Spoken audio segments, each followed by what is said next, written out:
Escribió su primera poesía a los 4 años. A los 11, la publicaron en el periódico local.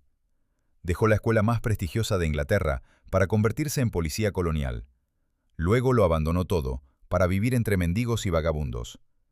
2 libros suyos cambiaron el lenguaje político del siglo XX, y uno de ellos sigue vendiéndose cada vez que el mundo tambalea. ¿Cómo llega un hombre a ver el futuro con tanta claridad? ¿Y a qué precio? Bienvenidos a Historias de Creadores. Soy Adrián Montero, y hoy hablamos de George Orwell. Era una noche fría en el internado de Saint Cyprian, en la ciudad costera de Eastbourne, y el niño había vuelto a mojar la cama. Tenía 8 años. Por la mañana, la directora del dormitorio llegó puntual, retiró las sábanas con un gesto de asco deliberado y pronunció las palabras de siempre. «Preséntate ante el director después del desayuno». El niño sabía lo que vendría. Sabía también que lo que había hecho no era un acto de voluntad, que su cuerpo, simplemente, no respondía durante el sueño, que el miedo y el esfuerzo de las noches anteriores no habían servido de nada. Y aún así, mientras caminaba hacia el despacho del director, comprendía con una claridad brutal que en ese mundo no importaba la verdad, importaba la apariencia, importaba la culpa, y la culpa se imponía independientemente de los hechos. Años después, ya adulto y con varios libros publicados, Eric Arthur Blair, que entonces ya firmaba con el nombre de George Orwell, escribió sobre aquella experiencia en un ensayo autobiográfico que no se atrevió a publicar en vida. En él describía cómo aquel internado le había enseñado la lección más duradera de su infancia, que era posible cometer un pecado sin querer cometerlo, que el castigo no dependía de la intención, sino del poder de que lo imponía, y que el mundo estaba dividido entre los que mandan y los que obedecen, sin que los méritos ni la razón tuvieran mucho que ver en ese reparto. Esa lección no la aprendió en los libros, la aprendió en la carne. Eric Arthur Blair nació el 25 de junio de 1903 en Motihari, en la provincia de Bengala, que entonces formaba parte del Imperio Británico. Su padre, Richard Walmsley Blair, era funcionario del servicio colonial y trabajaba en el departamento del opio, supervisando la exportación de esa sustancia hacia China, una de las actividades más lucrativas y también más oscuras del imperio. Su madre, Ida Mabel Limousin, era hija de un comerciante francés establecido en Birmania. Era una mujer culta, con los gustos y las maneras de alguien acomodado, aunque la familia no tenía dinero suficiente para sostener ese estilo de vida. Cuando Eric tenía poco más de un año, Ida lo llevó a ella y a su hija mayor, Marjorie, de vuelta a Inglaterra. Se instalaron en Henley-on-Thames, una pequeña localidad al oeste de Londres. El padre se quedó en India y apenas visitó a su familia durante los años siguientes. El pequeño Eric creció, pues, en una casa de mujeres, con una madre que le transmitió amor por la lectura y por la música, y con la conciencia difusa de pertenecer a una clase social que él mismo definiría más tarde como la clase media-baja superior, una expresión que suena a contradicción porque lo es. Su familia tenía las aspiraciones y los modales de la burguesía acomodada, pero no tenía sus ingresos. Vivían con la tensión constante entre lo que se esperaba de ellos y lo que realmente podían permitirse. Esa tensión impregnaría toda la escritura posterior de Orwell. Según una de sus primeras biógrafas, la primera palabra que pronunció el niño fue una queja, una expresión de desagrado. Era como si desde el principio hubiera algo en el mundo que no acababa de convencerle. Empezó a escribir muy pronto. Hacia los 4 años, componía pequeños versos. A los 11 publicó un poema en el periódico local. No era un niño prodigio en el sentido convencional.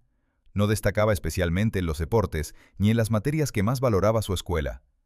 Pero leía con una voracidad y una concentración poco habituales para su edad.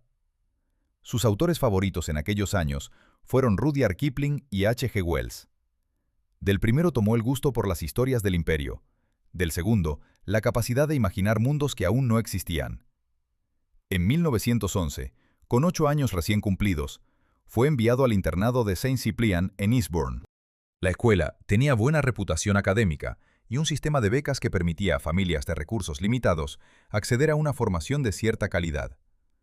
Los Blair consiguieron una beca parcial para Eric, lo que significaba que la familia pagaba menos que los otros alumnos. Y eso, en un entorno donde la posición social lo era casi todo, tenía consecuencias. Fue en Saint Cyprian donde Orwell recibió su primera educación real sobre el funcionamiento del poder. No la que impartían los profesores, sino la que imponía el propio sistema del internado. Los niños ricos recibían un trato diferente. Tenían mejores habitaciones, más libertad, más consideración por parte del personal. Los que estaban en beca eran tolerados, útiles para los resultados académicos del centro, pero tratados con una condescendencia que el niño percibía con toda nitidez. Orwell no era popular entre sus compañeros. Era desgarbado, enfermizo, con tendencia a la bronquitis y a las infecciones respiratorias que lo acompañarían durante toda su vida.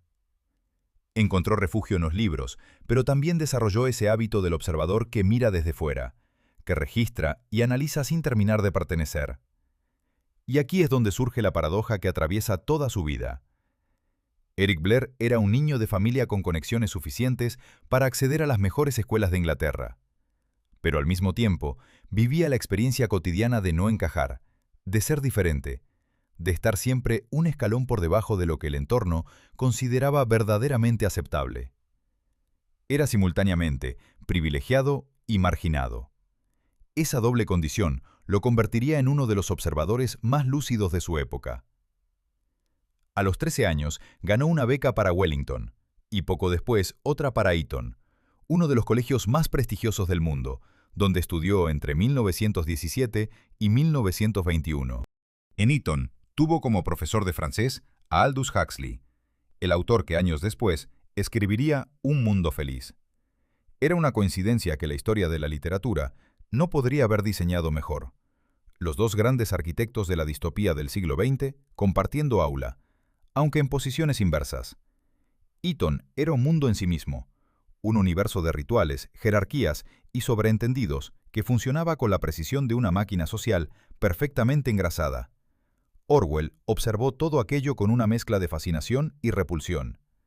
Más tarde, reconocería que había sido un snob odioso durante sus años escolares, que los hijos de las clases populares le parecían casi de otra especie, y al mismo tiempo afirmaba que era, desde siempre, un snob y un revolucionario a la vez. La contradicción no lo incomodaba, la asumía como parte de lo que era. En Eton publicó sus primeros textos en revistas escolares, pero cuando llegó el momento de pensar en la universidad, sus padres consideraron que sus notas no eran suficientemente brillantes para optar a una beca, y no tenían dinero para pagar los estudios de otra manera. Se tomó la decisión que tomaría la forma de destino. En 1922, con 19 años, Eric Blair aprobó los exámenes de ingreso en el Servicio Imperial de la India y fue destinado a Birmania como subinspector de la Policía Imperial. La escuela lo había preparado para servir al imperio. Él lo haría. El niño que aprendió en la oscuridad de un dormitorio que el castigo no necesita justificarse, que la culpa se impone desde arriba con independencia de los hechos. Ese niño iba ahora a convertirse en uno de los instrumentos de ese mismo sistema. Y la pregunta que quedaría abierta durante años, que no resolvería hasta que tuviera una pluma en la mano y un nombre nuevo, era si alguien podía servir a una máquina sin convertirse en parte de ella. La respuesta llegaría desde Birmania, pero eso pertenece a la siguiente etapa de su historia. Un elefante de trabajo había enloquecido. Había destrozado una choza, matado a un buey, volcado un puesto de frutas y aplastado a un hombre contra la tierra. El subinspector Blair recibió el aviso y acudió armado con un fusil, seguido por una multitud de birmanos que se había congregado a su alrededor con la expectativa silenciosa de quien espera un espectáculo. Cuando encontró al animal, éste pasea tranquilamente en un campo, con ese aire ausente y casi melancólico que tienen los elefantes cuando están quietos. La crisis había pasado. Ya no había peligro real. El animal no necesitaba ser sacrificado. Y sin embargo, Blair lo mató. Lo mató porque 2000 personas lo estaban mirando. Lo mató porque un oficial del imperio no podía aparecer ante los nativos, fusil en mano, y retirarse sin disparar. Lo mató porque el papel que representaba no le dejaba otra salida. Años después, ya convertido en George Orwell, escribió sobre ese episodio con una honestidad que resulta todavía incómoda de leer. Describió cómo en el momento de apretar el gatillo, comprendió que cuando el hombre blanco se convierte en tirano, es su propia libertad la que destruye. El nativo lo obliga a comportarse como un nativo espera que se comporte, y así el tirano se convierte en una figura hueca que ejecuta la voluntad de otros. Había ido a Birmania a ejercer el poder. Descubrió que el poder lo ejercía sobre él. Eric Blair llegó a Birmania en 1922, con 19 años, como subinspector de la Policía Imperial. El país era entonces una provincia de la India británica, administrada desde Delhi, con la misma lógica extractiva que regulaba el resto del imperio. Los recursos fluían hacia Londres, la población local obedecía, y los funcionarios británicos mantenían el orden. Blair fue destinado a distintas provincias durante 5 años, viviendo en puestos avanzados con escasa compañía europea, rodeado de una cultura que apenas conocía y de una población que tenía motivos más que suficientes para desconfiar de él. Las condiciones físicas eran duras. El calor húmedo de Birmania agravó sus problemas respiratorios crónicos, que desde la infancia lo acompañaban con una regularidad casi metronómica. Los médicos le diagnosticarían más adelante una afección pulmonar grave, posiblemente tuberculosis en estado latente, aunque en aquellos años el miedo al diagnóstico oficial llevaba a muchos enfermos a ignorar los síntomas antes de someterse a una revisión. Blair ignoró los suyos durante años. Pero lo que más le afectó no fue el clima, fue la naturaleza del trabajo. La policía imperial tenía la función de mantener el orden colonial, lo que en la práctica significaba aplicar una justicia diseñada para proteger los intereses del imperio y no los de la población que habitaba el territorio. Blair presenció detenciones arbitrarias, interrogatorios que rozaban la violencia, ejecuciones que se llevaban a cabo con una burocracia fría y perfectamente organizada. Asistió, en una mañana de lluvia que recordaría durante toda su vida, al ahorcamiento de un hombre. Un hombre pequeño, de bigote espeso, que caminaba hacia la horca con los brazos atados a la espalda y que, en un momento dado, desvió el paso para esquivar un charco en el camino. Un gesto minúsculo, casi ridículo en su contexto. Y sin embargo, ese gesto lo cambió todo. Orwell escribiría sobre esa mañana en uno de sus ensayos más celebrados. Describió cómo en el instante en que vio al condenado esquivar el charco, comprendió lo que significa destruir una vida consciente. Ese hombre, dijo, no estaba muriendo todavía.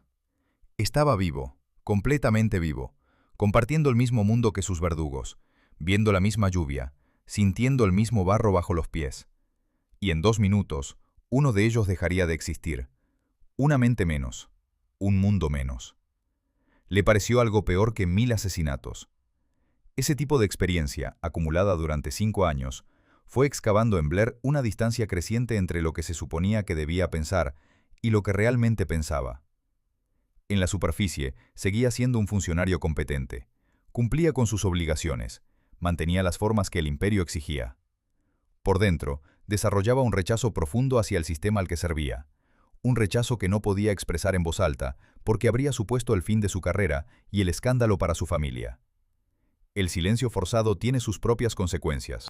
En Blair, produjo algo que definiría su escritura posterior: la obsesión por la verdad dicha en voz alta, por las palabras que nombran exactamente lo que nombran, sin eufemismos ni circunloquios. Había vivido durante años dentro de un sistema que funcionaba sobre una mentira central, la mentira de que el imperio era beneficioso para quienes lo padecían, y había aprendido a reconocer los mecanismos por los que esa mentira se perpetuaba. No desde los libros, desde dentro. Había en todo aquello una paradoja que Blair tardó en articular, pero que nunca dejó de sentir. El imperio no era solo un sistema de dominación sobre los birmanos, era también un sistema de dominación sobre los propios funcionarios que lo administraban. Cada uno de ellos, desde el virrey hasta el último subinspector de provincias, estaba atrapado en un papel que no había elegido libremente, ejecutando funciones que el sistema requería, independientemente de sus convicciones personales. La máquina funcionaba porque todos sus engranajes, incluidos los humanos, actuaban como si no tuviera alternativa. Esta comprensión, que Blair alcanzó de manera visceral antes de poder formularla intelectualmente, es el núcleo de lo que más tarde construiría en sus 2 grandes novelas. Oceanía no es una fantasía, es una extrapolación. La lógica del poder colonial, depurada y llevada a su conclusión más extrema, produce exactamente el tipo de sistema que describió en 1984. Uno en el que nadie es libre, ni siquiera los que mandan, porque el sistema existe para perpetuarse a sí mismo, y no para servir a las personas que lo componen. En junio de 1927, Blair regresó a Inglaterra con un certificado médico. Tenía 23 años y una enfermedad pulmonar que lo acompañaría el resto de su vida. Poco después presentó su renuncia a la Policía Imperial. Su familia no lo entendió bien. Había dejado una carrera estable, con perspectivas razonables, para lanzarse hacia ninguna parte. Su padre, que se había jubilado y vivía con su madre en Southwold, en la costa de Suffolk, encontraba difícil comprender la decisión. Blair no intentó explicarla con demasiados argumentos. Sabía que había una sola cosa que había querido hacer desde los 5 o 6 años, y que durante casi una década había intentado ignorar esa certeza. La había ignorado en las aulas de Eton, la había ignorado en los puestos de policía de Birmania. Pero ya no podía seguir haciéndolo. Tenía que escribir. La pregunta que había quedado abierta desde aquella mañana lluviosa, en la que un condenado esquivó un charco, encontraba por fin una forma de resolverse. No en la acción, no en la denuncia directa, no en la política, en la escritura. Solo poniendo en palabras con absoluta precisión lo que había visto y lo que había sentido, podría hacer algo con aquella experiencia que lo pesaba como una deuda pendiente. El imperio lo había convertido en cómplice de algo que despreciaba. La escritura sería la manera de saldar esa deuda, y para hacerlo con honestidad, primero tendría que descender todavía más. En el invierno de 1928, Eric Blair vivía en una habitación miserable en el oeste de Londres, con las paredes rezumando humedad y una estufa que apenas calentaba. Llevaba 6 meses intentando vender artículos y no había conseguido colocar ni una sola línea. Sus ahorros de Birmania se agotaban. Por las noches escuchaba a los ratones moverse entre las paredes. Por las mañanas se sentaba ante un cuaderno y escribía frases que luego tachaba. No había nada concreto que le impidiera levantarse, coger el tren hasta Londres y buscar un empleo respetable. La opción existía, él la conocía, y sin embargo eligió no tomarla. Eligió, en cambio, ponerse ropa vieja y salir a vivir entre los que no tenían nada. La decisión de sumergirse voluntariamente en la pobreza es una de las más difíciles de entender si se mira desde fuera. Los biógrafos han ofrecido distintas explicaciones. Algunos hablan de culpa. Blair necesitaba expiar los 5 años pasados al servicio del imperio. Necesitaba tocar fondo para sentir que había pagado algo. Otros señalan el componente literario. Era un escritor que necesitaba material de primera mano y que entendía que la única manera de escribir con verdad sobre los que sufren era compartir su experiencia. Probablemente ambas cosas eran ciertas al mismo tiempo, y ninguna de las dos excluía a la otra. Lo que sí es claro es que Blair no se limitó a visitar la pobreza como un turista social. Se instaló en ella durante periodos prolongados, en París y en Londres, viviendo de trabajos ocasionales cuando los conseguía y de la caridad cuando no. En París, trabajó como fregaplatos en un hotel de lujo, fregando pilas de platos durante turnos de 10 y 12 horas en cocinas sofocantes, durmiendo en habitaciones compartidas con otros trabajadores de condición similar. Más tarde, en Londres, se unió a las rutas de los vagabundos que recorrían los albergues municipales, siguiendo los circuitos establecidos por quienes no tenían un techo fijo. Los albergues municipales británicos de aquella época funcionaban con una lógica diseñada no para ayudar a quien no tenía nada, sino para humillarlo lo suficiente como para que prefiriera cualquier alternativa. Se podía pasar una noche, pero no 2 consecutivas en el mismo lugar. Había que llegar a una hora determinada, ducharse con agua fría, cenar una ración escasa y marcharse a la mañana siguiente. El sistema producía una clase de itinerante permanente. Personas que pasaban su vida desplazándose entre un albergue y otro, sin raíces, sin documentos en muchos casos, invisibles para el resto de la sociedad. Blair caminó con ellos, escuchó sus historias, compartió sus comidas y sus silencios, y fue acumulando una cantidad de observaciones precisas, concretas, físicas, que ninguna cantidad de lectura en una biblioteca podría haberle proporcionado. Aprendió, por ejemplo, que los pobres no son tristes por naturaleza, que hay una especie de alivio extraño en haber tocado fondo, una sensación de que ya no hay nada que perder, que puede resultar casi liberadora. Aprendió que la solidaridad entre quienes no tienen nada puede ser más genuina que la caridad de quienes tienen mucho.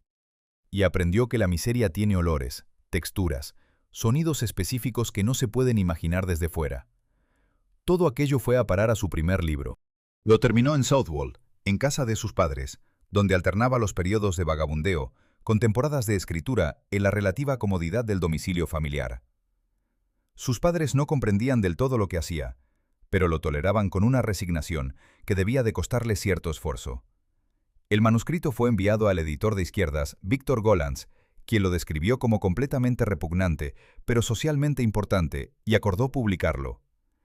Antes de que eso ocurriera, Blair tuvo que resolver un problema que no era literario, sino familiar. El libro contenía descripciones detalladas de su vida en la miseria, de borrachos, prostitutas, ladrones y vagabundos. Sus padres eran personas respetables, con una posición social que mantener en su comunidad. Publicar ese libro con su nombre real habría sido, en el mejor de los casos, embarazoso para ellos. Necesitaba un seudónimo. El nombre que eligió tenía una lógica doble. El primero lo tomó del rey reinante, Jorge V, en un gesto que combinaba el patriotismo irónico con la necesidad práctica. El segundo lo tomó del río Orwell, que discurría por Suffolk, cerca de donde vivía su familia. Un nombre sólido, inglés, sin pretensiones. Eric Arthur Blair desaparecía de la portada. En su lugar aparecía alguien nuevo, George Orwell. El seudónimo protegía a la familia, pero también hacía algo más. Creaba una distancia entre el hombre que había sido y el escritor que estaba construyendo. Era una forma de reinvención que le permitiría decir cosas que Eric Blair, hijo de funcionario colonial y antiguo alumno de Eton, no podría decir, sin cargar con todo el peso de sus contradicciones. Sin embargo, bajo la superficie de esa historia de redención literaria, había algo que sus biógrafos más perspicaces han señalado y que el propio Orwell reconoció con su habitual honestidad brutal. Vivir entre los pobres no lo convertía en uno de ellos. Por mucho que se pusiera ropa vieja y durmiera en albergues, siempre tenía una salida. Siempre podía volver a casa de sus padres, siempre podía tomar el tren, siempre podía recuperar la vida que había dejado voluntariamente. Los hombres con quienes dormía en los albergues no tenían esa salida. Esa diferencia era fundamental, y Orwell lo sabía y lo escribió. En sus ensayos posteriores, reconoció que la pobreza elegida es cualitativamente distinta de la pobreza impuesta, que el sufrimiento voluntario tiene un límite, que el sufrimiento real no tiene. Esa honestidad incómoda, la disposición a señalar las contradicciones propias antes de que lo hiciera otro, sería una de las características más reconocibles de su escritura madura, y una de las razones por las que seguía siendo imposible de colocar en ningún casillero ideológico cómodo.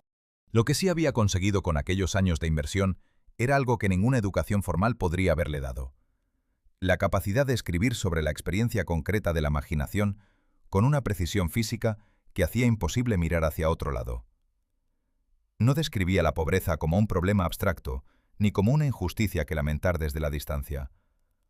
La describía desde dentro, con olores y temperaturas y sabores específicos, con los detalles que solo conoce quien ha estado ahí.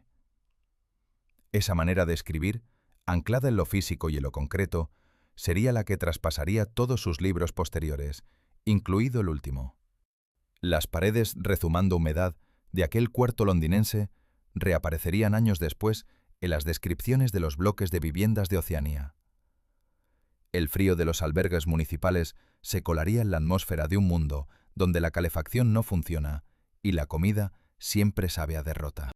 El escritor que emergió de aquellos años de fondo no era el que había imaginado escribir grandes novelas naturalistas con finales infelices y descripciones detalladas. Era algo más difícil de clasificar y, precisamente por eso, mucho más duradero. Barcelona, en los primeros días de enero de 1937, era una ciudad que parecía haber saltado directamente a un futuro diferente. Las palabras camarada y compañero habían reemplazado a señor y señora. Los camareros no esperaban propinas, porque la propina implicaba una relación de servilismo que ya no existía. Los coches de lujo habían desaparecido o habían sido requisados. En los tranvías y en los autobuses nadie cedía el asiento a nadie, porque la diferencia de clase había sido suprimida junto con la clase misma. La ropa cara y la ropa barata se mezclaban en las mismas colas, en los mismos bares, en las mismas trincheras. Orwell llegó a esa ciudad con su mujer Aileen a finales de diciembre de 1936. Había ido en principio como periodista para cubrir la Guerra Civil Española, pero lo que encontró al cruzar la frontera lo dejó sin aliento de una manera que ningún artículo periodístico podría haber producido. Escribiría más tarde que era la primera vez en su vida que estaba en una ciudad donde la clase obrera tenía el control, donde los trabajadores habían tomado el poder de manera real y no solo nominal. Y afirmó, con la honestidad que le era característica, que aquello le había hecho creer en el socialismo por primera vez. A los pocos días de llegar, se enroló en las milicias del Partido Obrero de Unificación Marxista, conocido por sus siglas. No era una decisión especialmente meditada. Era, según sus propias palabras, la única cosa concebible que se podía hacer en ese momento y en esa atmósfera. La Guerra Civil Española había comenzado en julio de 1936, cuando un sector del ejército, encabezado por el general Francisco Franco, se levantó contra el gobierno legítimo de la República. Lo que empezó como un golpe de Estado, que sus promotores esperaban resolver en cuestión de días, se convirtió en una guerra larga y brutal, que enfrentó a fuerzas muy heterogéneas. Del lado republicano, combatían desde comunistas ortodoxos y socialistas, hasta anarquistas y militantes de distintas facciones de izquierda.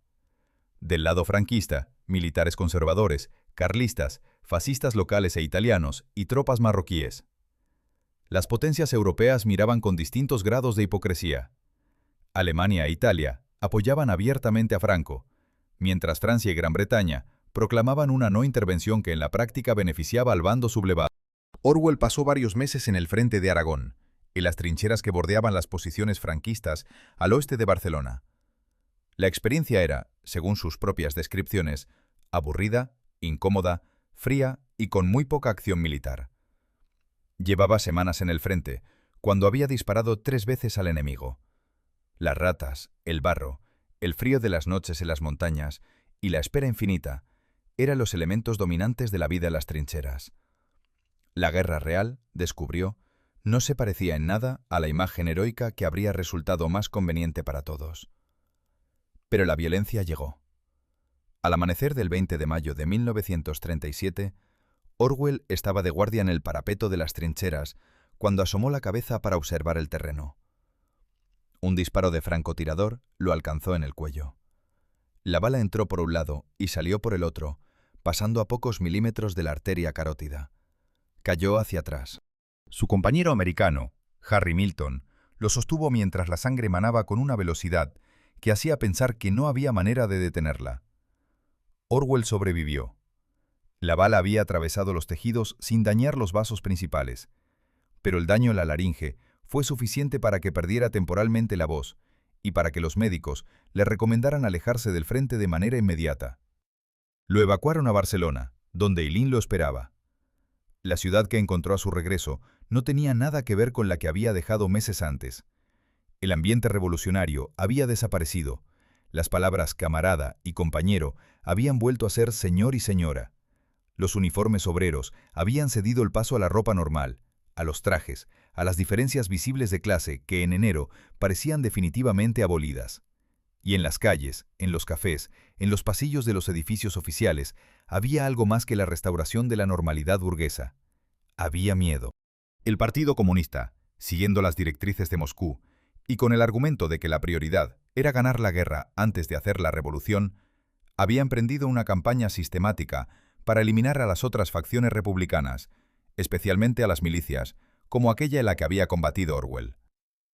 En mayo de ese año, mientras él se recuperaba de su herida, Barcelona había sido escenario de enfrentamientos violentos entre comunistas y milicianos. El resultado fue que el Partido Comunista tomó el control de la situación, disolvió las milicias independientes y comenzó a perseguir a sus dirigentes. Lo que vino a continuación fue lo que marcaría a Orwell de manera irreversible, incluso más que la bala en el cuello. Vio cómo los periódicos de izquierdas en Londres publicaban versiones completamente falsas de los hechos de Barcelona. Leyó crónicas que describían batallas que no habían ocurrido y victorias que eran derrotas. Leyó acusaciones contra los milicianos del partido en el que él había combatido, acusaciones de fascismo y traición que eran fabricaciones sin ningún fundamento. Descubrió que hombres que conocía personalmente, que había visto combatir con valentía contra el fascismo, eran presentados en la prensa progresista europea como agentes de Franco. Aquello no era una inexactitud ni un error periodístico. Era la construcción deliberada de una realidad alternativa. Orwell escribiría más tarde que desde muy joven había sabido que los periódicos no contaban siempre la verdad. Pero en España había visto algo cualitativamente diferente. Crónicas que no guardaban ninguna relación con los hechos, ni siquiera la relación indirecta que existe entre una mentira y la verdad que trata de ocultar. Había visto la historia escribiéndose en tiempo real, no según lo que había ocurrido, sino según lo que debía haber ocurrido de acuerdo con la línea política de cada facción. Orwell y Eileen lograron escapar de España antes de que los agentes comunistas que ya los buscaban pudieran detenerlos. Cruzaron la frontera con los papeles en regla y el corazón acelerado, conscientes de que varios de sus compañeros habían desaparecido en las cárceles clandestinas que el partido había establecido en Barcelona. Lo que Orwell se llevó de España no fue solo la cicatriz en el cuello ni la afonía que tardaría meses en remitir. Se llevó una certeza que ya no abandonaría, que el totalitarismo no era un fenómeno exclusivo de la derecha, que podía brotar con la misma facilidad del interior de un movimiento que proclamaba la liberación de los trabajadores, y que el primer instrumento del poder totalitario no era la violencia, sino el control de la verdad. Años después, escribiría que cada línea de trabajo serio que había producido desde 1936 había sido escrita, directa o indirectamente, contra el totalitarismo y a favor del socialismo democrático. La formulación era precisa: contra el totalitarismo de cualquier signo, a favor de una democracia real. España había trazado esa línea con una claridad que ninguna lectura política habría conseguido. El escritor que cruzó la frontera de vuelta a Francia en el verano de 1937 era fundamentalmente distinto del que la había cruzado en sentido contrario 6 meses antes. Tenía una herida en el cuello, una rabia contenida y un material que no sabía todavía cómo utilizar. Lo sabría. Le llevaría años encontrar la forma exacta, pero lo sabría. En el otoño de 1943, Orwell vio a un niño de unos 10 años conduciendo un enorme caballo de tiro por un camino estrecho. El niño lo azotaba cada vez que el animal intentaba girar. Era una escena ordinaria, el tipo de imagen que se ve y se olvida. Orwell no la olvidó. Se quedó mirando y pensó que si los animales llegaran a comprender su propia fuerza, los hombres no tendrían ningún poder sobre ellos. Y pensó, casi de inmediato, que los hombres explotan a los animales exactamente de la misma manera en que los ricos explotan al resto. La imagen y la idea se fusionaron en un instante. El libro estaba escrito antes de que pusiera una sola palabra en el papel. Lo que vino después fue uno de los episodios más reveladores de la historia editorial del siglo XX. Orwell escribió Rebelión en la Granja en pocos meses, entre el final de 1943 y el inicio de 1944.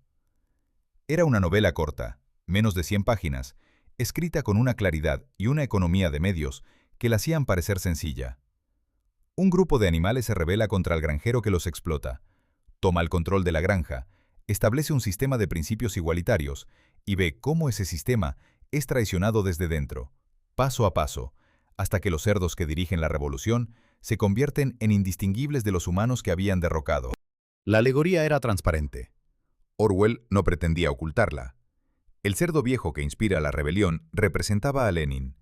El cerdo Napoleón, que acumula el poder expulsando a su rival y estableciendo un culto a su propia figura, era Stalin. El cerdo Bola de Nieve, el intelectual brillante que es perseguido y difamado, era Trotsky. Los perros que el cerdo Napoleón entrena desde cachorros para convertirlos en su guardia personal representaban a la policía secreta soviética. Y el proceso por el que los 7 mandamientos del igualitarismo animal van siendo modificados uno a uno, sutilmente, hasta quedar reducidos a una sola frase: todos los animales son iguales, pero algunos son más iguales que otros, era la historia del estalinismo, contada con la precisión de quien la había visto operar en primera persona en las calles de Barcelona. El problema era el momento. En 1944, la Unión Soviética era el aliado más importante de Gran Bretaña en la guerra contra la Alemania nazi. Stalin era retratado en la prensa británica con una mezcla de respeto y gratitud que habría resultado incomprensible pocos años antes. Criticar al liderazgo soviético en ese contexto no era solo políticamente incómodo, era, para muchos, una forma de deslealtad hacia el esfuerzo bélico común. Orwell Envió el manuscrito a su editor habitual, Víctor Gollancz. La respuesta fue negativa. Gollancz consideró que publicar una sátira tan evidente contra Stalin en plena guerra era un error político que no podía cometer. Orwell lo entendió y buscó otros editores. Los resultados fueron los mismos. Jonathan Cape estuvo cerca de aceptarlo, pero consultó con un funcionario del Ministerio de Información antes de tomar la decisión final. Ese funcionario, cuya identidad se conocería años después y que resultó estar vinculado a los servicios de inteligencia soviéticos, desaconsejó la publicación en términos inequívocos. En su informe, señalaba que la fábula era demasiado fiel al proceso de la Revolución Rusa y que la elección de los cerdos como clase dominante resultaría especialmente ofensiva para quienes fueran sensibles a ese tipo de comparaciones, que los rusos ciertamente eran. T. S. Eliot, que era director editorial en Faber and Faber, rechazó también el libro. Su carta a Orwell es un documento notable por la claridad con que ilustra exactamente el mecanismo que el propio Orwell intentaba denunciar. Eliot reconocía el talento literario de la obra, pero argumentaba que el punto de vista desde el que estaba escrita no era el correcto, que hacía falta un punto de vista más positivo y menos negativo, que los cerdos del libro simplemente no convencían como líderes alternativos válidos. Era, en esencia, pedirle a Orwell que escribiera una fábula diferente, con una conclusión diferente. Orwell no modificó una sola palabra. Mientras los editores rechazaban el manuscrito uno tras otro, su vida personal atravesaba su momento más oscuro. Él y Eileen habían adoptado un bebé en junio de 1944, al que llamaron Richard Horatio. Era una decisión que ambos habían tomado con ilusión real, en medio de las privaciones de la guerra y de la salud deteriorada de Orwell. Eileen se había entregado al cuidado del niño con una dedicación que sorprendió a quienes la conocían, que sabían que sus dudas sobre la maternidad habían sido profundas. En marzo de 1945, Eileen ingresó en una clínica para someterse a una histerectomía, que los médicos consideraban un procedimiento sin complicaciones mayores. Escribió a Orwell desde la habitación del hospital una carta que comenzaba con el tono tranquilo de quien no prevé ningún drama. Describía la habitación, el jardín que se veía desde la cama, los narcisos. La carta quedó interrumpida a la mitad de una frase. Eileen O'Shaughnessy murió de un paro cardíaco durante la anestesia. Tenía 39 años. Orwell estaba en Europa, cubriendo los últimos meses de la guerra como corresponsal, cerca del frente alemán, cuando recibió la noticia. Regresó para el funeral y después, según él mismo reconoció, se puso a trabajar con una intensidad que era también una manera de no detenerse a sentir lo que no podía manejar. Eileen no llegaría a haber publicado el libro por el que había trabajado junto a él durante años, que había mecanografiado, corregido y defendido con una convicción que en los momentos de mayor desaliento había sido más firme que la del propio Orwell. Rebelión en la Granja fue publicada finalmente por Secker and Warburg en agosto de 1945. El resultado superó todas las expectativas. En el contexto del fin de la guerra y del inicio de las tensiones entre las potencias occidentales y la Unión Soviética, la fábula llegó en el momento exacto en que el mundo estaba empezando a hacerse las preguntas que el libro respondía. Se vendieron 500.000 copias en el primer año. Las traducciones se multiplicaron. El nombre de George Orwell, que hasta entonces era conocido sobre todo en los círculos literarios e intelectuales de izquierda, comenzó a circular en un territorio mucho más amplio. La paradoja era perfecta. El libro que ningún editor había querido tocar, porque podía resultar demasiado incómodo en su momento, se convirtió, precisamente por esa incomodidad, en uno de los más leídos del siglo. Y la lección que contenía, la de que las revoluciones pueden traicionarse a sí mismas, con mayor eficacia desde dentro que desde fuera, resultó ser tan universal y tan aplicable a tantos contextos distintos, que todavía hoy sigue vendiéndose en cada rincón del mundo, cada vez que algún poder proclama hablar en nombre del pueblo, mientras le pone la bota encima.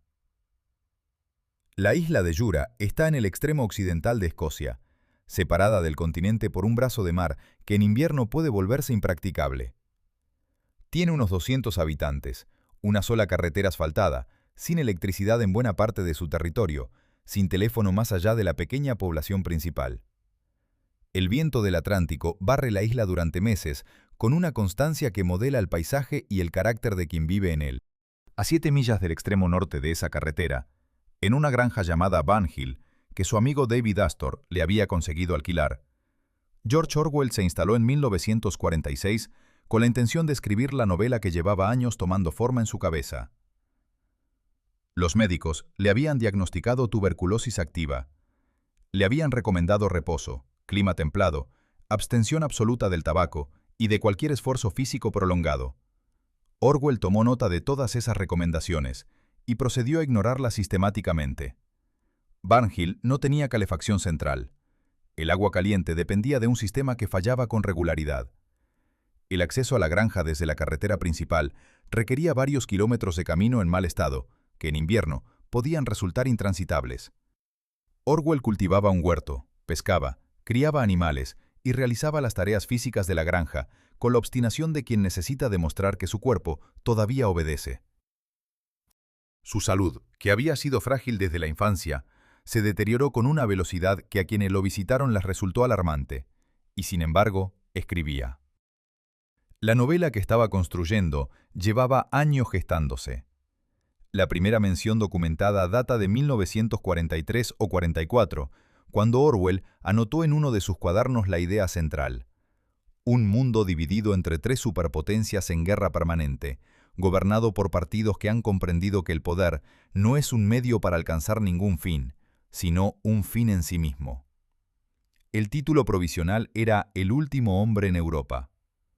Su editor sugeriría más tarde que una fecha resultaría más impactante, y Orwell barajaría 1980, 1982, antes de decidirse por 1984, que era simplemente la inversión de los 2 últimos dígitos del año en que terminó de escribirlo. Las fuentes que alimentaron el libro eran múltiples y concretas. Los años en Birmania le habían enseñado cómo funciona un sistema de dominación desde dentro. España le había mostrado cómo la verdad puede ser manipulada en tiempo real por quienes tienen el poder de controlar la información. Sus 2 años trabajando como productor en la BBC durante la guerra le habían dado una experiencia directa del funcionamiento de la propaganda institucional, de la manera en que el lenguaje oficial construye una realidad paralela que coexiste con los hechos sin necesidad de corresponder a ellos. Y sus lecturas le habían proporcionado el marco teórico. Conocía la novela Nosotros, del escritor ruso Yevgeny Zamyatin, publicada en los años 20, que describía un estado totalitario del futuro con una precisión que Orwell admiraba y que reconocía como un antecedente directo de su propio proyecto. Pero más que cualquier fuente literaria, lo que alimentaba la novela era la observación del presente. Orwell no creía estar escribiendo una fantasía. Creía estar describiendo una tendencia real, una dirección hacia la que el mundo se estaba moviendo con una velocidad que la mayoría prefería no reconocer. El pacto entre Hitler y Stalin en 1939, que había unido momentáneamente a las 2 grandes potencias totalitarias, le había demostrado que las ideologías opuestas podían converger cuando el objetivo era la acumulación de poder. Las conferencias de Yalta y Teherán, donde las grandes potencias se habían repartido el mundo en esferas de influencia con la misma naturalidad con que se reparte un pastel, le habían sugerido la estructura de Oceanía, Eurasia y Asia Oriental. En Jura, en el invierno de 1947, con los 2 peores inviernos del siglo en Gran Bretaña azotando la isla, Orwell escribió el primer borrador completo de la novela. Lo hizo a mano, en cuadernos que llenaba con una letra que se iba volviendo cada vez más irregular a medida que la enfermedad avanzaba. Perdió peso de manera alarmante. Tosía sin parar. Por las noches, los sudores le empapaban las sábanas, pero seguía escribiendo. En diciembre de 1947, fue trasladado a un sanatorio en el sur de Escocia, donde los médicos confirmaron que la tuberculosis había progresado de manera significativa. Le prohibieron cualquier actividad que no fuera el reposo absoluto. En los meses que pasó en el sanatorio, cuando se sentía con fuerzas, trabajaba mentalmente en la revisión del manuscrito, anotando correcciones en pequeños papeles que guardaba junto a la cama. En el verano de 1948 regresó a Jura, contra el consejo médico, para escribir el borrador definitivo. Lo que siguió es uno de los episodios más extraordinarios de la historia literaria moderna. Orwell, que ya no podía levantarse de la cama durante horas seguidas, que tosía sangre con una regularidad que hacía imposible ignorar la gravedad de su situación, que había perdido tanto peso que sus amigos apenas lo reconocían, se sentó en la cama con su máquina de escribir sobre las rodillas y mecanografió las 400 páginas del libro él solo, porque su editor no había conseguido encontrarle un mecanógrafo disponible, y él no podía esperar. Escribía 4000 palabras al día. Fumaba mientras escribía, bebía té cargado. La máquina de escribir traqueteaba en una habitación, donde la temperatura raramente superaba los 10 grados. El 4 de diciembre de 1948 terminó el manuscrito y lo envió a Londres. Inmediatamente después colapsó y fue trasladado, primero a un hospital en Glasgow y luego a un sanatorio en los Cotswolds. No volvería, jura, jamás. Su editor, Fred Warburg, leyó el manuscrito de un tirón y escribió en un memorando interno que era uno de los libros más aterradores que había leído en su vida. Lo publicó en junio de 1949. El éxito fue inmediato y arrollador. Las críticas coincidían en que se trataba de una obra mayor, de uno de los libros más importantes escritos en inglés en el siglo XX. Orwell lo leyó desde su cama, en el Hospital Universitario de Londres, al que había sido trasladado en septiembre de ese año. Estaba demasiado enfermo para responder a toda la correspondencia que le llegaba, para conceder las entrevistas que le pedían, para participar del debate que el libro había desatado. En octubre, con la lucidez intacta pero el cuerpo definitivamente vencido, se casó con Sonia Brownell, una joven asistente editorial a quien conocía desde hacía años. Los que estuvieron presentes en la boda describieron una ceremonia tranquila, casi melancólica, en una habitación de hospital. El 21 de enero de 1950, una arteria del pulmón derecho cedió durante la noche. George Orwell murió solo, sin que ninguno de sus amigos o familiares llegara a tiempo. Tenía 46 años. Su hijo Richard, que tenía 5 años en ese momento y que hoy es un ingeniero jubilado que ha ofrecido en distintas entrevistas el retrato de un padre afectuoso y completamente entregado, no estaba en Londres aquella noche. Tampoco lo estaban los amigos de Eton, que lo habían acompañado durante toda su vida y que se encargaron de organizar el funeral. Orwell fue enterrado en un cementerio de Oxfordshire, en una tumba que David Astor eligió para él, junto a la finca familiar de los Astor, porque Orwell no tenía conexión especial con ese lugar, pero su amigo quería que descansara en tierra inglesa. La lápida lleva grabado su nombre real, Eric Arthur Blair, no el nombre con el que el mundo lo conoce, el que le dieron al nacer. Era un día frío y brillante de abril, y los relojes daban las 13. Con esa frase comienza uno de los libros más leídos del siglo XX. La aparente normalidad de la imagen, un hombre que camina por la calle en un día de abril, queda inmediatamente perturbada por ese detalle imposible. Los relojes que dan las 13. No las 12, no la 1, las 13. El sistema de 24 horas, aplicado a un entorno que parece cotidiano, produce una disonancia que el lector siente antes de poder nombrarla. Algo está mal. El mundo es el nuestro, y al mismo tiempo no lo es. Winston Smith tiene 39 años, una úlcera varicosa sobre el tobillo derecho y 5 dientes postizos. Trabaja en el Ministerio de la Verdad, que se ocupa de producir mentiras. Vive en un bloque de viviendas donde el ascensor casi nunca funciona y los pasillos huelen a col hervida. En su apartamento hay una pantalla de televisión que no puede apagarse y que lo observa. Ha aprendido a controlar la expresión de su rostro con la misma naturalidad con que otros aprenden a controlar su respiración, porque una expresión inadecuada en el momento equivocado puede ser suficiente para que la policía del pensamiento llame a su puerta. Orwell construyó el mundo de 1984 a partir de materiales reales. No inventó una pesadilla abstracta, tomó elementos concretos de la realidad que había observado, los depuró, los extrapoló y los montó en un sistema coherente cuya lógica interna resulta aterradora precisamente porque no es irracional. El territorio en que vive Winston se llama Franja 1. Antes se llamaba Gran Bretaña. Forma parte de la superpotencia Oceanía, que comprende América del Norte y del Sur, Australia y los territorios del Atlántico. Oceanía está en guerra permanente con Eurasia o con Asia Oriental, aunque la identidad del enemigo cambia sin previo aviso y el registro histórico se modifica de inmediato para demostrar que siempre ha sido así. La guerra no tiene como objetivo la victoria, tiene como objetivo el mantenimiento de un estado de emergencia permanente que justifica el control total de la población y el consumo de los excedentes económicos, que de otro modo podrían usarse para mejorar las condiciones de vida de los ciudadanos y hacerlos menos dependientes del partido. Esta lógica, que Orwell describe con una claridad casi pedagógica en los fragmentos del libro prohibido que Winston lee en secreto, es una de las aportaciones más perturbadoras de la novela. El partido no mantiene la guerra porque no pueda ganarla, la mantiene porque necesitarla. Una sociedad en guerra permanente acepta privaciones que una sociedad en paz rechazaría. Acepta la vigilancia, la escasez, la restricción de libertades. El estado de excepción deja de ser excepcional y se convierte en la norma. El instrumento central de control no es la violencia, aunque la violencia existe y es sistemática. El instrumento central es el lenguaje.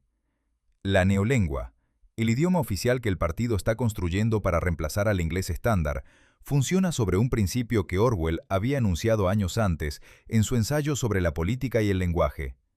Si se elimina la posibilidad de expresar determinadas ideas, esas ideas dejan de poder pensarse con claridad.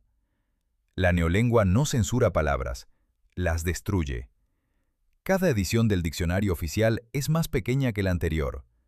Las palabras que permiten articular conceptos complejos, matices, contradicciones, son eliminadas una a una. Lo que queda es un idioma apto para dar órdenes y transmitir consignas, pero incapaz de sostener el tipo de pensamiento que lleva a cuestionar el orden establecido. El personaje de Syme, que trabaja en la 11ª edición del diccionario de neolengua, explica a Winston con entusiasmo genuino que el objetivo de su trabajo es reducir el lenguaje hasta el hueso. Afirma que cuando el proyecto esté completo, el crimen de pensamiento será literalmente imposible, porque no habrá palabras con que cometerlo. La paradoja es que Syme comprende demasiado bien lo que está haciendo, y Winston sabe que precisamente por eso Syme será eliminado. El partido no tolera a quienes entienden sus mecanismos con excesiva lucidez. El doble pensar es el complemento necesario de la neolengua. Es la capacidad de sostener simultáneamente dos creencias contradictorias y aceptar ambas como verdaderas. El partido no pide a sus miembros que finjan creer en la verdad oficial, mientras saben que es mentira. Les pide algo mucho más difícil y más inquietante: que realmente crean, que el proceso de aceptar la mentira sea tan completo que la tensión entre la mentira y la realidad desaparezca. El Ministerio de la Paz se ocupa de la guerra. El Ministerio del Amor aplica la tortura. El Ministerio de la Verdad fabrica falsedades. El Ministerio de la Abundancia administra la escasez. Las contradicciones no son accidentales ni son el resultado de una hipocresía ordinaria. Son ejercicios deliberados de doble pensar. El mundo de 1984 tiene también una arquitectura social precisa. La población está dividida en tres grupos: el partido interior, que constituye un pequeño porcentaje de la población y detenta el poder real; el partido exterior, al que pertenece Winston, que ejecuta las funciones administrativas e intelectuales del sistema; y los proles, que son la mayoría y que viven en una miseria relativa, pero con una libertad informal que los miembros del partido no tienen, porque el partido los considera tan carentes de conciencia política que no merecen la vigilancia sistemática que ejerce sobre los suyos. Winston tiene una esperanza. Si alguna vez hay una rebelión, dice en sus páginas más reflexivas, tendrá que venir de los proles. Son los únicos que tienen la fuerza numérica para cambiar las cosas. Pero los proles no se rebelan porque no son conscientes de su situación. Y no son conscientes de su situación porque el partido se ocupa de que estén suficientemente entretenidos con apuestas, alcohol, música fabricada industrialmente y folletines sentimentales producidos por máquinas. La miseria no produce necesariamente conciencia política, produce aceptación. Esta observación de Orwell tiene raíces muy concretas. Venía de sus años entre los trabajadores del norte de Inglaterra, de sus noches en los albergues de Londres, de su experiencia directa con personas cuya capacidad de resistencia había sido erosionada no por la violencia, sino por el agotamiento acumulado de décadas de privaciones. Conocía la diferencia entre la miseria que indigna y la miseria que anestesia, y sabía que el tránsito de una a otra dependía en gran medida de las herramientas culturales a disposición de quien la padece. Las telepantallas, que están instaladas en todos los espacios públicos y en las viviendas de los miembros del partido, representan el elemento más visionario de la novela en su dimensión tecnológica. Orwell las imaginó como televisores que emiten y reciben simultáneamente, que graban imagen y sonido con una precisión que no deja espacio privado. En 1949, cuando el libro fue publicado, la televisión era todavía un fenómeno incipiente en Gran Bretaña, y la idea de un dispositivo que observara al espectador mientras el espectador lo observaba era una especulación futurista. 75 años después, el dispositivo que la mayoría de las personas lleva en el bolsillo hace exactamente eso, con la diferencia de que nadie lo ha instalado por la fuerza en los hogares. La gente lo compra voluntariamente, lo lleva consigo a todas partes y lo consulta decenas de veces al día. Orwell no predijo la tecnología. Predijo el uso que el poder hace de la tecnología cuando no encuentra resistencia. Y predijo que la forma más eficaz de vigilancia no es la que se impone desde fuera, sino la que el vigilado acepta, normaliza y finalmente desea. Winston escribe en su diario que es un acto de rebelión porque el pasado privado no debe existir, que al partido interior no le importa lo que la gente hace o piensa, siempre que haga lo que se le dice.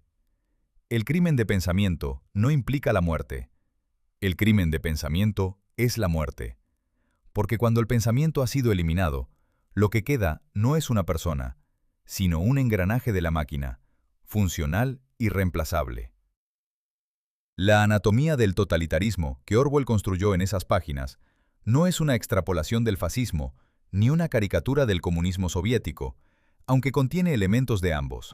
Es algo más general y más inquietante, una descripción de la lógica interna del poder cuando éste decide que su único objetivo es perpetuarse a sí mismo, y de los mecanismos concretos, lingüísticos, psicológicos y tecnológicos a través de los cuales esa lógica se hace realidad. El libro aterra porque reconocemos sus mecanismos, no en un futuro lejano, en el presente inmediato. En abril de 1946, Orwell publicó en la revista literaria Horizon un ensayo que comenzaba con una afirmación que a primera vista parece exagerada y que a segunda vista resulta difícil de rebatir. Escribió que el idioma inglés estaba en mal estado, y que ese mal estado no era un accidente ni un fenómeno puramente estético. Era político. El lenguaje vago, impreciso y lleno de clichés no era simplemente un síntoma de pereza intelectual. Era un instrumento.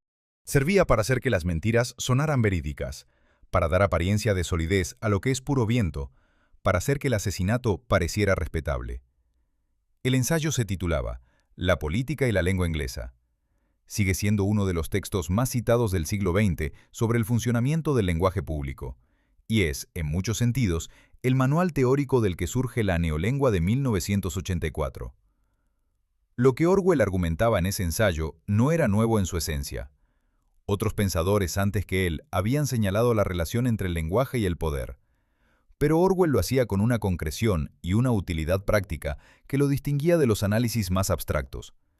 No se limitaba a señalar el problema, describía los mecanismos exactos por los que el lenguaje se degrada y ofrecía criterios precisos para reconocerlos. Identificaba 6 recursos principales a través de los cuales el lenguaje político se vuelve deshonesto. Las metáforas muertas, imágenes que alguna vez fueron vívidas y que el uso repetido ha vaciado de significado hasta convertirlas en ruido semántico. Las palabras de relleno verbal, términos que suenan importantes, pero que no comunican ningún contenido real. El lenguaje pretencioso, que usa términos de origen latino o griego, donde bastaría una palabra sencilla. No para ser más preciso, sino para proyectar autoridad. Las palabras sin sentido, especialmente en el discurso político y literario, que son utilizadas de manera tan variable e inconsistente que han perdido cualquier significado fijo. Los eufemismos, que permiten describir atrocidades sin nombrarlas. Y las frases prefabricadas, construcciones completas que el hablante reproduce mecánicamente sin necesidad de pensar lo que está diciendo. Todos estos recursos, señalaba Orwell, tienen algo en común. Dispensan al hablante de la necesidad de pensar. Cuando una persona recurre a una frase hecha en lugar de construir su propio pensamiento, está dejando que el lenguaje piense por ella. Y cuando el lenguaje piensa por las personas dejan de pensar por sí mismas. La consecuencia política de ese proceso no es neutra. Para ilustrar este punto, Orwell tomaba un pasaje del Eclesiastés, uno de los textos más hermosos y directos de la Biblia, y lo traducía al lenguaje oficial de su época. El original decía algo parecido a esto: el que observa el viento no sembrará, y el que mira las nubes no segará. El resultado, en el estilo burocrático contemporáneo, se convertía en un párrafo de consideraciones objetivas sobre las condiciones meteorológicas óptimas para las actividades agrícolas. El significado sobrevivía, maltrecho, pero la fuerza, la precisión y la vida habían desaparecido por completo. Esta operación de destrucción del lenguaje no es una curiosidad académica. Tiene consecuencias directas sobre la capacidad de resistencia de una sociedad frente al poder. La neolengua de 1984 es la versión extrema y sistemática de lo que Orwell observaba ya en el lenguaje político de su época.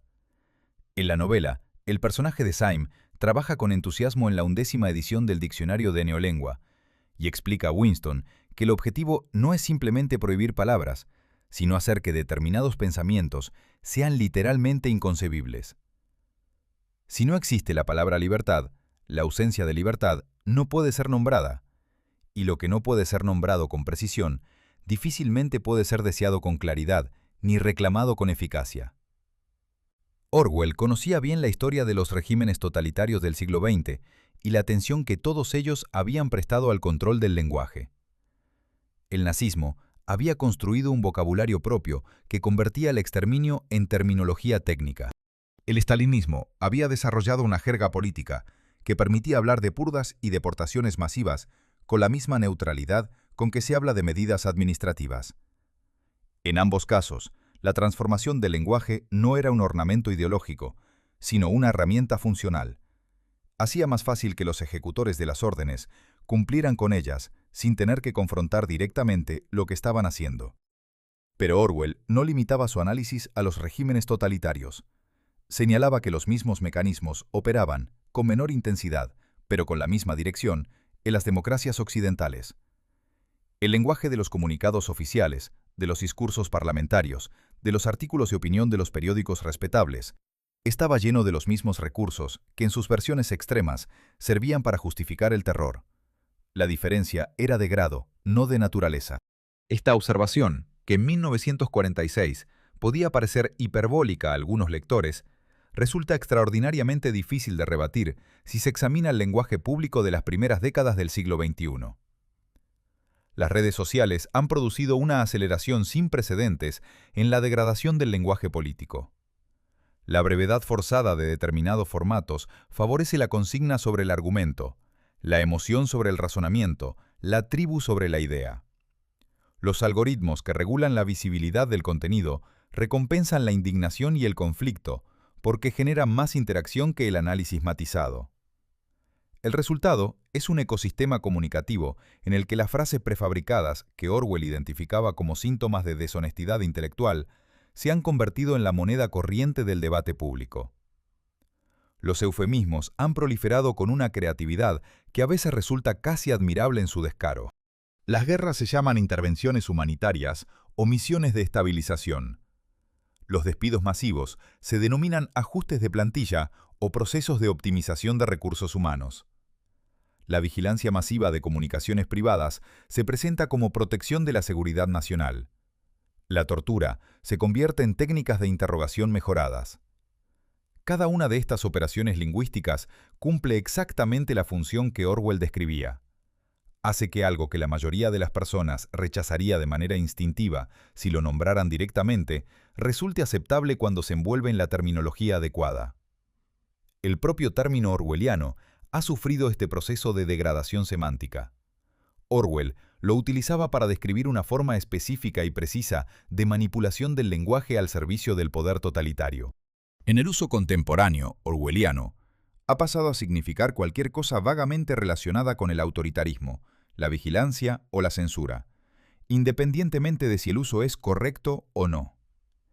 Paradójicamente, la deformación del término que describe la deformación del lenguaje es en sí misma un ejemplo perfecto del proceso que Orwell quería nombrar. Hay un elemento del análisis de Orwell que merece atención especial porque conecta directamente con el diagnóstico más profundo de 1984. Orwell señalaba que la degradación del lenguaje no fluye en una sola dirección. No es solo que los pensamientos corruptos produzcan un lenguaje corrupto. También ocurre lo contrario. El lenguaje corrupto produce pensamientos corruptos. Si una persona habla y escribe habitualmente con frases hechas, con eufemismos y con términos vaciados de significado, su capacidad de pensar con claridad sobre las cosas que esas frases pretenden describir se deteriora realmente. El lenguaje no es solo un instrumento del pensamiento, es una parte constitutiva de él. Esta idea, que en el ensayo de 1946 aparece formulada de manera teórica, se convierte en la premisa central de la neolengua de 1984. El partido no necesita prohibir el pensamiento libre. Le basta con hacer que el lenguaje necesario para expresarlo deje de existir. Y si ese lenguaje deja de existir durante el tiempo suficiente, el pensamiento mismo se vuelve más difícil, más laborioso, más inhabitual, hasta que la mayoría de las personas simplemente deja de intentarlo. Orwell terminaba su ensayo de 1946 con una afirmación que resume todo su pensamiento sobre este asunto. Decía que la defensa del idioma inglés no tenía nada de sentimental ni estaba relacionada con la preservación de una forma arcaica. Tenía que ver con algo práctico. Escribir bien era pensar con claridad. Y pensar con claridad era la condición necesaria para participar honestamente en el debate político. Un ciudadano que no puede articular con precisión lo que piensa es un ciudadano que no puede defender con eficacia lo que valora. Y un ciudadano que no puede defender lo que valora es un ciudadano vulnerable a quien le ofrezca la comodidad de las frases hechas a cambio de la incomodidad del pensamiento propio. La lección no ha envejecido. Al contrario, en junio de 1949, 3 semanas después de la publicación de 1984, el periódico soviético Pravda publicó una reseña del libro. Lo calificaba de obra misantrópica, de fantasía reaccionaria, de producto típico de la propaganda fabricada por escritores venales al servicio de Wall Street. Era en su manera de atacar el libro un ejemplo involuntario y casi perfecto de exactamente lo que el libro describía. El uso del lenguaje no para argumentar, sino para descalificar. No para refutar, sino para etiquetar. No para comunicar, sino para neutralizar. Orwell lo habría apreciado con su habitual ironía seca. O quizás no, porque para entonces ya estaba demasiado enfermo para leer mucho, y demasiado lúcido para encontrar divertida la confirmación de sus peores hipótesis. El término orwelliano entró en el uso común en los años siguientes a la muerte de su creador. Primero lo usaban sobre todo críticos literarios e intelectuales de izquierda, que querían señalar las similitudes entre determinadas prácticas políticas y el mundo descrito en la novela. Luego lo adoptaron los conservadores para atacar al comunismo soviético y a cualquier forma de planificación estatal que les resultara excesiva. Después, lo reclamaron de nuevo sectores de la izquierda para denunciar la vigilancia masiva, las guerras preventivas y la manipulación mediática de los gobiernos occidentales.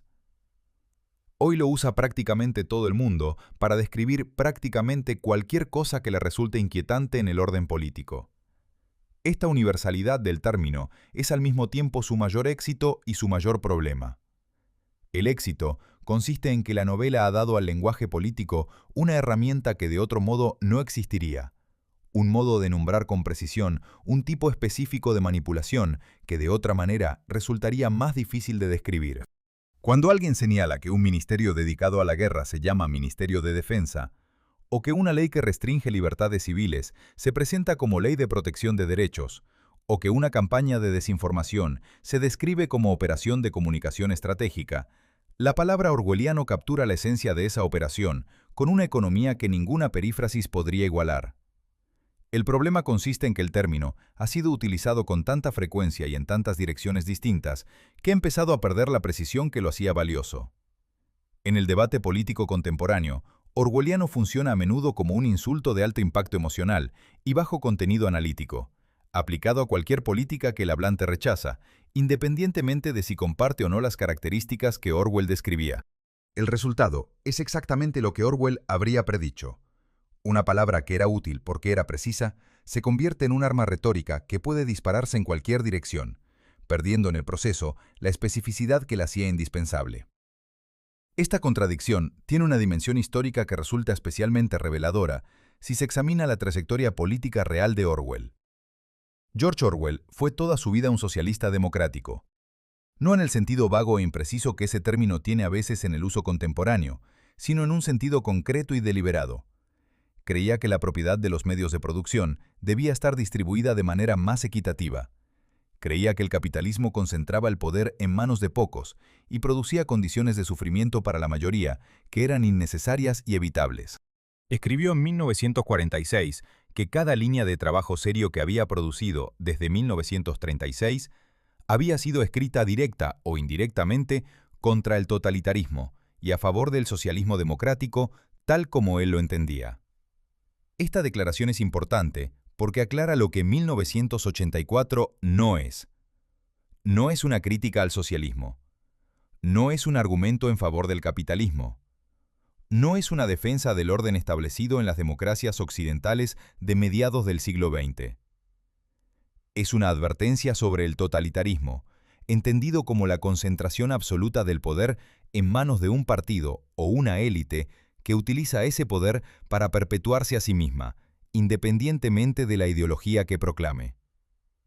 Que esa advertencia haya sido apropiada de manera tan sistemática por corrientes políticas que Orwell habría combatido activamente es uno de los fenómenos más curiosos de la historia intelectual reciente. En Estados Unidos, durante décadas, el libro fue utilizado como argumento anticomunista por sectores conservadores que ignoraban convenientemente que su autor se había alistado voluntariamente en una milicia socialista para combatir el fascismo y que había dedicado buena parte de su vida a criticar el capitalismo con la misma energía con que criticaba al estalinismo. La apropiación ideológica selectiva es, por supuesto, un fenómeno tan antiguo como la escritura política, pero pocas veces ha sido tan flagrante como en el caso de Orwell. Lo que hace más compleja y más interesante la cuestión es que Orwell tampoco era cómodo para la izquierda ortodoxa de su época. Su crítica del estalinismo era demasiado directa y demasiado documentada para ser ignorada. Su escepticismo hacia los intelectuales progresistas que defendían el régimen soviético desde la comodidad de sus apartamentos londinenses era mordaz y persistente. En 1949, poco antes de morir, entregó a un contacto del Servicio Exterior británico una lista de escritores y periodistas a quienes consideraba simpatizantes del comunismo soviético y, por tanto, no fiables para ciertas tareas de comunicación pública. Este episodio, que sus defensores han contextualizado como un gesto menor y sus detractores han presentado como una traición fundamental a sus principios, ilustra la incomodidad constitutiva de su posición. Demasiado crítico con el comunismo para la izquierda ortodoxa, demasiado socialista para la derecha que intentaba apropiárselo. La recepción de su obra en los países del bloque soviético añade una dimensión adicional a esta historia. 1984 fue prohibida la Unión Soviética y en los países del Pacto de Varsovia hasta los años 80. Las copias circulaban clandestinamente, en los samizdat, esos textos mecanografiados y fotocopiados que pasaban de mano en mano entre los disidentes de Polonia, Checoslovaquia, Hungría y la propia Unión Soviética. El poeta polaco Czesław Miłosz, Premio Nobel de Literatura, escribió que los intelectuales del bloque del Este, que leían el libro, no podían creer que alguien que nunca había vivido bajo ese tipo de régimen pudiera describirlo con semejante precisión. Era, decían, como leer un informe detallado de su propia realidad cotidiana. Esta recepción es quizás la prueba más elocuente de lo que el libro realmente consiguió. No era una fantasía futurista, era un diagnóstico tan preciso del funcionamiento de los sistemas totalitarios que quienes vivían dentro de uno reconocían inmediatamente cada uno de sus mecanismos. El historiador Timothy Garton Ash, que pasó mucho tiempo en Europa del Este durante los años 80, recordó haber encontrado a personas en Varsovia, Praga y Berlín Oriental, que llevaban ejemplares manoseados de la novela y que señalaban pasajes concretos para decirle: «Esto es exactamente lo que ocurre aquí. Esto es exactamente cómo funciona». Lo orwelliano, en su sentido más preciso y más útil, no describe simplemente la vigilancia ni el autoritarismo. Describe algo más específico: el uso deliberado y sistemático del lenguaje para distorsionar la realidad, la construcción de una narrativa oficial que entra en contradicción con la experiencia directa de quienes la padecen y que les exige no solo obedecerla, sino creerla, y los mecanismos psicológicos e institucionales por los que esa exigencia se hace cumplir. En ese sentido preciso, Lo orwelliano no es un fenómeno del pasado, ni un patrimonio exclusivo de los regímenes totalitarios del siglo XX. Es una tendencia que puede aparecer en cualquier sistema de poder, cuando ese sistema decide que la verdad es un obstáculo en lugar de un fundamento. Y la única defensa que Orwell señalaba contra esa tendencia era también la más sencilla y la más difícil al mismo tiempo. Llamar a las cosas por su nombre, con la mayor precisión posible, aunque hacerlo resulte incómodo. El espejo que Orwell fabricó con su escritura refleja con idéntica fidelidad lo que se le ponga delante. Por eso nadie que lo contemple con honestidad sale completamente tranquilo. En enero de 2017, los días inmediatamente posteriores a la toma de posesión del nuevo presidente de los Estados Unidos, las ventas de 1984 se dispararon de manera tan abrupta que la novela llegó al primer puesto de la lista de los más vendidos en Amazon, agotando existencias en muchas librerías. No era la primera vez que ocurría algo así. En 2013, cuando las revelaciones de Edward Snowden sobre los programas masivos de vigilancia de la Agencia Nacional de Seguridad llegaron a los periódicos de todo el mundo, las ventas del libro habían experimentado un incremento similar.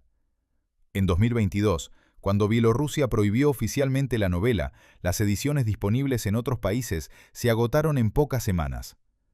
Cada vez que el mundo parece acercarse peligrosamente a lo que Orwell describió, la gente vuelve al libro. Este fenómeno recurrente dice algo importante sobre la naturaleza de lo que Orwell escribió. No es un documento histórico que se lee para entender el pasado. Es un instrumento de orientación que se consulta para entender el presente. 1984 fue publicado en junio de 1949, hace más de 75 años. En ese tiempo, el mundo ha cambiado de maneras que habrían resultado inimaginables para sus primeros lectores. La Unión Soviética, que era el modelo más inmediato del totalitarismo que Orwell describía, se disolvió en 1991. El bloque de países que orbitaba a su alrededor recuperó distintos grados de libertad política. La Guerra Fría terminó. El fascismo europeo del siglo XX es historia. Y sin embargo, la novela no solo no ha envejecido, sino que, según todos los indicadores disponibles, es leída con mayor intensidad y mayor urgencia en el siglo XXI que en cualquier momento anterior de su historia. La razón es que lo que Orwell predijo no fue un régimen concreto ni una tecnología específica. Predijo una lógica. Y esa lógica no ha desaparecido con los regímenes que la encarnaban en su época. Las pantallas de teleobservación que en la novela vigilan a los ciudadanos en sus propios hogares sin posibilidad de desconectarlas son, en el presente, los teléfonos inteligentes que la mayoría de las personas lleva consigo voluntariamente, que registran su ubicación de manera continua, que almacenan sus conversaciones, sus búsquedas, sus hábitos de consumo y sus relaciones sociales, y que transmiten esa información a empresas y gobiernos con una transparencia que sus usuarios raramente leen en los contratos que aceptan sin leer. La diferencia entre la teleobservación de Oceanía y el teléfono inteligente del siglo XXI no es tecnológica, es de consentimiento. En Oceanía la vigilancia se impone, en el presente se acepta e incluso se desea, a cambio de servicios y comodidades cuyo valor real rara vez se examina con detenimiento. El Ministerio de la Verdad, que en la novela fabrica y distribuye la versión oficial de los hechos, mientras destruye sistemáticamente los registros de lo que realmente ocurrió, tiene en el presente sus equivalentes en los departamentos de comunicación de gobiernos y corporaciones, en los algoritmos que determinan qué información llega a qué personas y en qué momento, y en la industria de la desinformación que ha convertido la producción de realidades alternativas en un negocio sofisticado y bien financiado. La diferencia es que en Oceanía hay un solo Ministerio de la Verdad. En el presente hay miles, y compiten entre sí produciendo versiones incompatibles de los mismos hechos, hasta que la distinción entre lo verdadero y lo falso se vuelve tan laboriosa de establecer que la mayoría de las personas termina por renunciar a intentarlo. La neolengua. Ese proyecto de reducción sistemática del vocabulario disponible para el pensamiento crítico tiene en el presente sus equivalentes en el lenguaje de los algoritmos de moderación de contenido, que clasifican ideas como aceptables o inaceptables según criterios que sus autores raramente explicitan con claridad. Tiene equivalentes en la tendencia a sustituir los argumentos por las etiquetas, a reducir posiciones complejas a categorías binarias que facilitan la distribución del contenido, pero dificultan el entendimiento real. Tiene equivalentes en el empobrecimiento deliberado del lenguaje político público, que convierte debates que requieren matices en enfrentamientos entre consignas.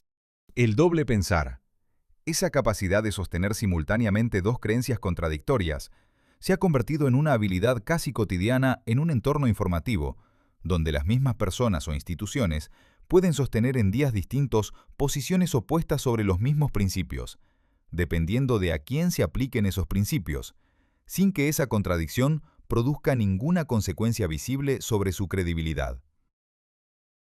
Orwell no era un profeta en el sentido sobrenatural del término, era un observador extraordinariamente lúcido de las tendencias de su tiempo, y tenía la valentía intelectual de llevarlas hasta sus consecuencias lógicas, sin detenerse cuando esas consecuencias resultaban incómodas.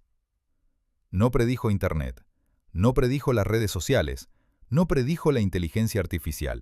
Predijo lo que los seres humanos hacen con el poder cuando no encuentran resistencia suficiente, y ese patrón de comportamiento no ha cambiado porque hayan cambiado las herramientas disponibles para ejercerlo. Su último mensaje, el que dejó en las páginas finales de la novela antes de que la tuberculosis le impidiera escribir más, era deliberadamente ambiguo en su pesimismo. Winston Smith termina el libro amando al gran hermano. La resistencia ha fracasado. El individuo ha sido aplastado. Pero hay un apéndice, escrito en un tiempo gramatical pasado, que describe la neolengua como un sistema que existió, que ya no existe en el momento en que el narrador escribe. Ese tiempo pasado sugiere que Oceanía también terminó, que el sistema que parecía indestructible fue destruido, que hubo un después.